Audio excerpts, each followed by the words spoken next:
Take a quick moment and think about your home. What's it like? What are its star features? What are its major flaws? If I were to ask you to come up with the value of your home right in this moment, do you think you could do it? Let's hold that thought. As a professional real estate advisor for over 20 years, I study homes and prices every single day, and I'll share with you exactly what I share with my sellers. A buyer will determine the value of your home by comparison shopping. They're going to look at the features and benefits of your home and compare them to every single home in their price range. And yes, there are still buyers that will look at every single home in their price range. Ultimately, that buyer will figure out which home was a clear choice, and the offer is made, and voila, the house is theirs. So let's take a moment and look at the houses that I brought with me today. Now, all things being equal in terms of location, which is a huge factor in determining value, I can say with confidence that all of these homes on the same exact beach will have different value. That one-room shack is going to have less value than the bungalow. And that bungalow is going to have less value than that four-bedroom colonial. And that four-bedroom colonial will definitely have less value than that sprawling mansion. So earlier, I asked you to think about the value of your home. Do you have it? My guess is you probably have a pretty close range of what that is, but when you started thinking about fond family memories and good times with friends, that value started to increase. Or maybe for some of you, it decreased for those exact same memories. So if I had asked you earlier, think of yourself as a house. What are you like? What are your star features? What are your major flaws? If I had asked you earlier to think about that, I want you to consider being one of these homes. So drawing on my career in pricing real estate, I believe that most sellers tend to overvalue their properties. But drawing on a lifetime career as a woman, I believe we far undervalue ourselves. You see, we all play this comparison game way too often, feeling less than someone else. Maybe you don't feel as intelligent as someone else, or you feel like you've lost your good looks while they haven't. Or maybe it's the material possessions that we have or don't have that weigh most heavily on our value assessment. So which is it for you? Are you the shack, the bungalow, the two-story, or that mansion? You see, if you would have asked me which home I was as a 10-year-old little Greek girl with straight-off-the-boat parents growing up in the 80s and 90s, I definitely would have identified with that one-room shack. Now, my value assessment had nothing to do with any lack of love. I definitely felt love from my family. But what it really meant is that I grew up with this group of European immigrants that were so enamored by the American dream that they placed a huge value on things and appearances. It was almost as if they were trying to live this high life, even when they couldn't. And the problem for my family was we couldn't really pretend. Now, don't get me wrong, our basic needs were met. But by the time I was wearing the brand Guess jeans, it was sort of like, guess how many people wore these before you? I remember hating the feeling of wearing somebody else's throwaways. It made me feel less worthy of having something nice and something new. And I told myself at the time that, I wasn't worthy of that. Now, looking at, this is a fun story, actually. I imagine my cousin Dimitri's big fat Greek wedding. 40-plus cousins will gather around dozens of aunts and uncles to celebrate the big day. What I remember most about the event is how I felt before and how I felt after. You see, at the event, we were asked to sit in the very back of the room. We were also the last to get to the buffet line.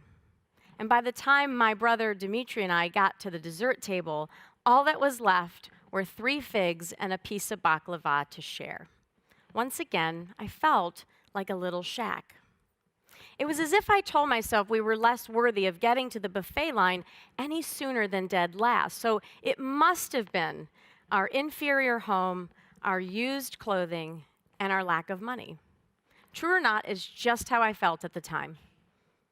Now, moving through my teenage years and all the way through high school, I made it a point to stay in the very back, but this time in the back of the classroom. I always wondered about those strange kids that race to sit in the front on the first day of school. I mean, who the heck wants to sit in the front row anyway, right? Unless you're at a Beyonce concert. So I stayed in the back to stay out of eye contact of my instructors.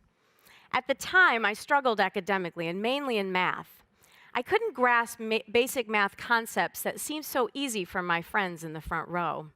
I felt like I had to work 10 times harder just to get a C on a test, which was cause for celebration in my family, trust me. But as I gave those kids more value in the front row, I was unknowingly devaluing my own self once again. This is when I told myself that my value was proportional to my intelligence. I was wrong, of course, but I wouldn't know that for another 5 years or so in my 20s. You see, this is when I had my first shift towards considering raising my personal value. I was 21 years old, completely lost in my direction. I was armed with 3 whole years of nanny experience, a fluency in Greek, thanks to my mother, and 2 years of college. And so I did what thousands and thousands of Americans do each year. I went and got my real estate license. Woohoo! I remember my first day like it was yesterday. It was September 2001. My husband Kevin came home with a brand new laptop and a shiny business card case with my name boldly engraved across the top. I was so proud of that moment. I could finally begin a career for myself. I knew I wasn't the smartest person in the world, but I knew I could use my grit and never give up work ethic to figure out how the heck I could succeed. So as my career took off successfully and I figured out how to value real estate, my confidence went up and I figured out how to value myself, and that's when the next shift happened. It was as if I was handed the keys to a new me, a better me. No longer that little shack. I would upgrade to the value of the bungalow. Now, it was November 2008. Our market was completely shifting. We were 2 years into a recession. People were losing their homes. I actually lost half of my income, and I thought about leaving real estate. But by chance, I ran into the top local sales lady in our area, and this woman was a fierce negotiator. She intimidated the hell out of me. But I decided to muster up the courage to ask her what was the secret sauce to her success, because she seemed to be unaffected by the local economy. People knew at the time that this woman was probably going to earn about $1 million. So it was a very weird moment. I asked her the question, and she looked at me and said, "When the student is ready, the teacher will come." And she almost turned to walk away. I said, "Well, Beline, wait a minute. What do you mean by that?" And she said, "Listen, kid, if you want to be successful in this business, you need to do a few things. Number 1, you need to hire a coach. Number 2, you need to read more books daily. And number 3, you need to work on surrounding yourself by big thinking people." Now, you can imagine the disappointment in my mind. Hire a coach? I had just lost half my income, and I thought only sports players had coaches. Surround myself by big thinking people? What the heck does that mean? I liked the people I was around. And read more books daily? Last time I was reading books daily was in college, and I thought those days were behind me. So I took what she said to heart, and I thought about it. And a few months later, I found myself sitting in Vegas in a hotel ballroom in my very favorite seat in the very back of the room. And I remember being scared out of my mind. It was the first time I had boarded a flight by myself to fly across the country. And I was taking pages and pages and pages of notes. And the speaker, oh, he was so inspiring. I connected with him, not because our lives were very similar, but He had grown up with two alcoholic parents, very, very poor. He had dropped out of high school, and here he was on stage worth $100 million, and he had 4,000 people hanging on his every word. It was just very inspiring to me. And I remember at one moment, he pointed to the back of the room and he said, "All of you brand new agents back there, I would encourage you to one day have a goal to sit up here in the very front. You see, I coach these agents, and they work daily on their craft. They raise their skill level to be the best they can be, and they sell hundreds of homes per year. They make millions of dollars." Wow. Did you hear him, I thought? Millions of dollars, hundreds of home sales per year. The average agent in the United States sells 4 to 6 homes per year. And nobody ever gave this little Greek girl the permission to believe that I could earn $1 million one day too. At that moment, I had my next shift. My mind was expanding to places it had never been before. And I remember that moment. I closed my eyes and I took a long, deep breath. And when I opened my eyes, something was happening. My little legs were moving all the way up the middle of the aisle. And I finally went to the front of the room and took a seat where I never thought I belonged, right there in the very front row. It was such a powerful moment for me. At that moment, I decided to stop thinking about my limiting beliefs. At that moment, I gave myself permission to let go of those beliefs, permission to think bigger for once, and permission to believe that I could live the next bigger life. All these years in my life, I was a little shack surrounded by all these mansions, or so I thought. But maybe, just maybe, the entire time, I was a mansion as well and just didn't know it. So I believe that we can use some of the lessons in my life to figure out how to raise our personal value with these 3 keys. The first key is to think bigger. You know, my whole life I had a little drunk monkey on my shoulder that whispered in my ear, "You're not good enough. You're not smart enough. You're not fast enough. You're not.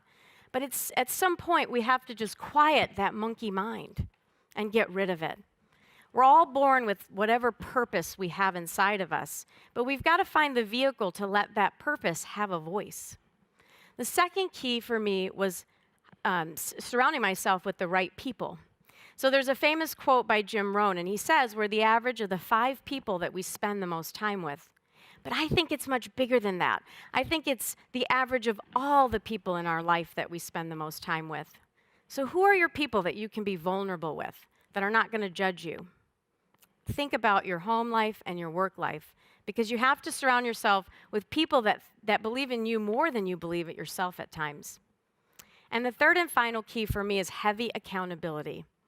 So there are numerous studies that show that we're more likely to disappoint ourselves than somebody else. So I hired a coach, and it changed the trajectory of my life. I've had that coach for 10 years. And that person is there for me when I hit a brick wall and that fear sets in, and they push me right through that and make sure that I get to the other side.